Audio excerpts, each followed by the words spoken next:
జగన్ చూపించిన కాగ్ లెక్కలు తప్ప అన్నటువంటిది జగన్ ప్రశ్నిస్తున్నాడు. రాష్ట్రానికి ఎప్పటికీ రాజధాని లేకుండా చేస్తున్న నిజం కాదా?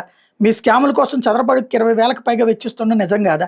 స్ట్రక్చర్, మౌలిక సదుపాయాలు, లిఫ్ట్లు, ఏసీలు, ఎలక్ట్రికల్, ప్లంబింగ్, అద్దాల ఫిట్టింగ్, డిజైన్ తదితర పేర్లతో అదే కాంట్రాక్టర్లకు అన్ని పనులు అప్పగిస్తూ విచ్చలవిడిగా దోపిడీ చేస్తున్న వాస్తవం కాదా?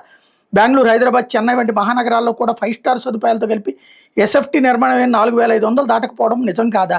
దేశంలో హైవేల నిర్మాణానికి కిలోమీటర్కి సగటున 24 కోట్లు ఖర్చు అవుతుందని కేంద్రం చెప్తుంటే అమరావతిలో మాత్రం కిలోమీటర్ రోడ్డు నిర్మాణ ఖర్చు 53 కోట్లు ఎందుకు చేస్తున్నట్టు? ఈ లెక్కన అమరావతి ఎలా సెల్ఫ్ ఫైనాన్స్ ప్రాజెక్ట్ అవుతుంది? అలా అంటూనే రాజధాని కోసం 47,387 కోట్లు అప్పులు చేయడం, మరో 9,200 కోట్లు ఖర్చు చేస్తున్నట్టు చూపించడం నిజం కాదా? 7 బిల్డింగులకు 14,092 కోట్లు ఖర్చు చేస్తున్న నిజం కాదా?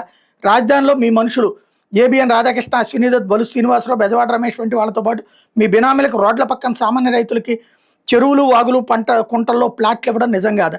విషయాలన్నీ నిలదీస్తే అందుకు ప్రత్యామ్నాయంగా మావిగన్ను సూచిస్తే మీకు బీపీ పెరిగి మీ మంత్రులతో బూతులు తిట్టిస్తున్నాం వాస్తవం కాదా? కడపలో మా పార్టీ కార్యకర్త పెద్ద దస్తగిరి హత్యకు గురైతే ఆ కేసును పూర్తిగా ట్విస్ట్ చేసి మా పార్టీ పైన బురద జల్లుతోంది ఎవరు? మా తాత రాజారెడ్డిని చంపింది టీడీపీ వాళ్ళు కాదా? ఆ కేసులో దోషులను హైదరాబాద్లోని ఎన్టీఆర్ ట్రస్ట్ భవన్ నుంచి కాపాడలేదా? మా నాన్నను నువ్వు అసెంబ్లీ సమావేశానికి ఎలా వస్తావు, నేను చూస్తా అని మీరు బెదిరించడం, ఆ మాటలన్న 2-3 రోజులకి నాన్న హెలికాప్టర్ ప్రమాదంలో చనిపోవడం నిజం కాదా? మా చిన్నాన్న వివేకానంద రెడ్డి ఇదే చంద్రబాబు ప్రభుత్వంలో హత్యకు గురైన మాట వాస్తవం కాదా? మా చిన్నాన్నని చెప్పిన వ్యక్తి ఈరోజు స్వేచ్ఛగా పోలీసులు ఒత్తాస్తో దర్జాగా కారులో తిరుగుతుండడం నిజం కాదా? మీ లాయర్ సిద్ధార్థ రౌద్రని దస్తగిరి తరపున కూడా లాయర్గా వాదిస్తున్న వాస్తవం కాదా?